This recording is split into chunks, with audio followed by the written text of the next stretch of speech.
Always remember that the most simple is the most sophisticated, and that things have to revert back to the letters, because the letters are what make up the words and the Torah and speech and everything. And the most simple letter is the Yud. This Yud is the drop of semen. You see, it's the resh. It's considered a resh, a drop. And so it's the drop of semen. In fact, the difference between the dalet and the resh is that the dalet has a yud at the back there, and the resh doesn't. Anyway, this is a very deep secret in the Sephira of Yesod, because Yesod starts with a yud. It's the only yud in the 10 Sephirots. Oh no, Bina, yeah. Well, it's the only word that starts with yud. Oh, it's strange. Bina has a yud. Ah, so there's a link between mother and son, mother and Yesod. Well, anyway, this yud, this drop, is the secret. Yud and then sod.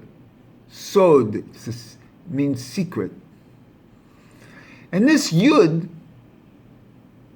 also goes into Malchus. And these are the two letters, the Mem and Malchus. You see? And so what I'm trying to do is make up a fundamental word here, which is Yam. Yam, which means sea, which means reservoir, which means pool, is a container. The Yam is a container for Mayim, water, which if you put another mem there, you get Mayim. And so the point is that the whole secret is, well, that's where the word Elohim comes from, Yud-Mem. And the great secret is that the Yud goes into the Malchus, into the Mem. First letter of Malchus. And of course, as you know, I like to spell Malchus with a final mem. So what do I get when I spell it with a final mem? I get 1056 plus 5 letters. That's 1061, and that's another way I spell Ein Sof. 1,000 for the Aleph, and then 61 for the Aleph and the Samek. And so this is the great secret of Yesod, the drop, going into Malchus, which is the feminine. See? So this is a bia, this is a intercourse. And the feminine pool of Malchus receives all this substance into this yam, this water goes into it and makes a sea.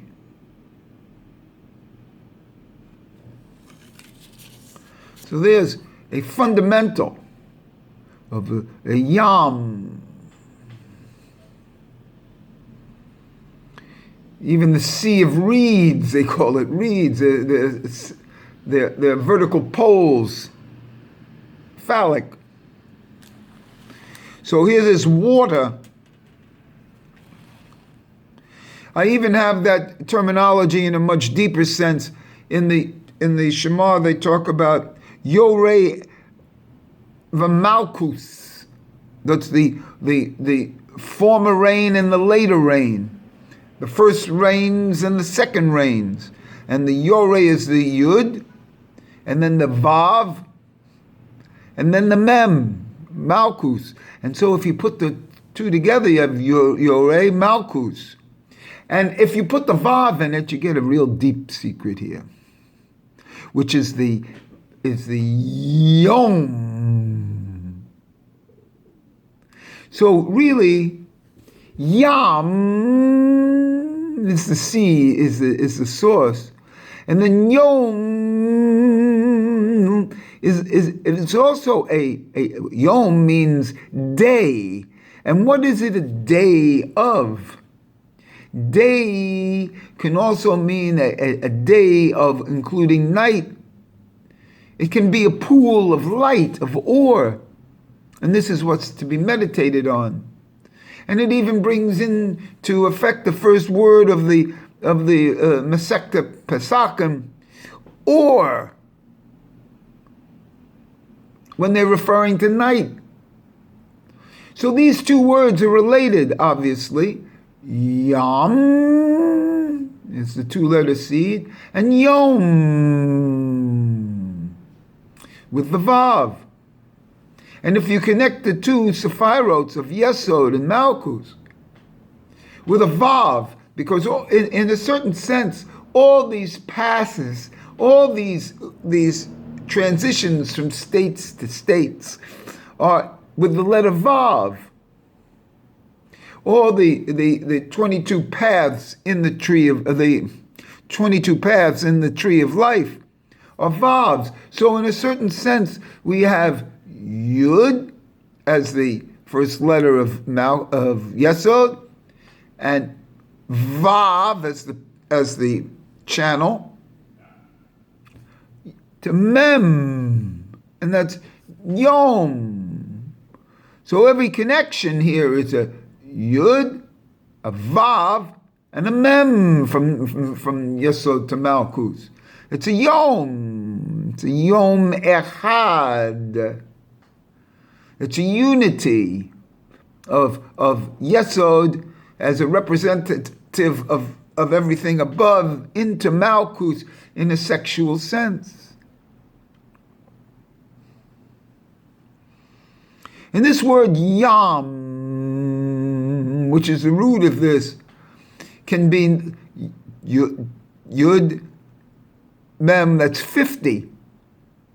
That's the letter Nun. That's the 50th gate. That 50th gate from Bina into Keter, which may be a reason why the Yud is up there in Bina.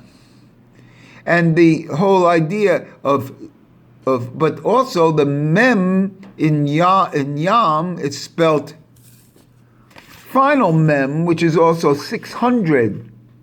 So we're dealing here now in Yud, 10, and Yam and Mem, 600. That's 610.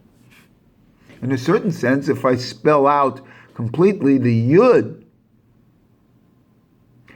on its own, I get 20, and then add 600 as a final, that's 620. That's Keter right there. But there's other things here.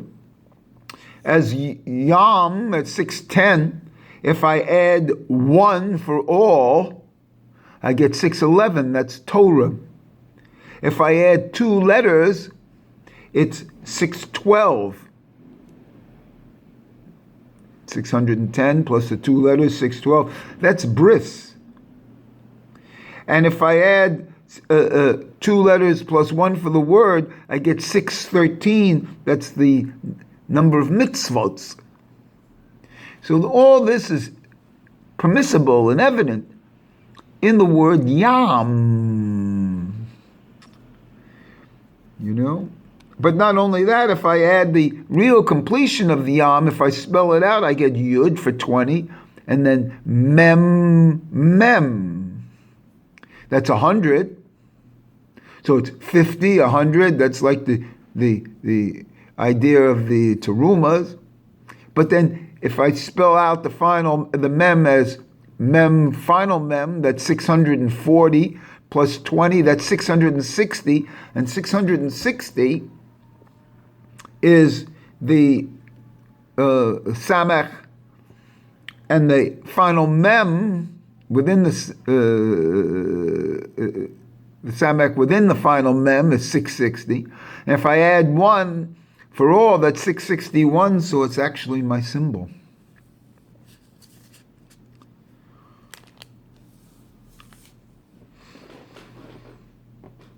So all of this comes out of the sea.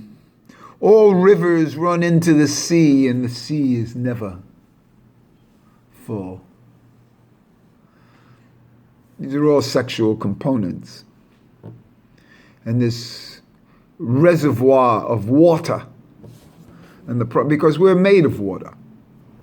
What are we, 80% water and more as humans? And the ultimate water is the sexual emanation. These are all metaphors for the sexual emanation and for what you feel sexually. So this is an introduction to this, because the next level of this is the word yom,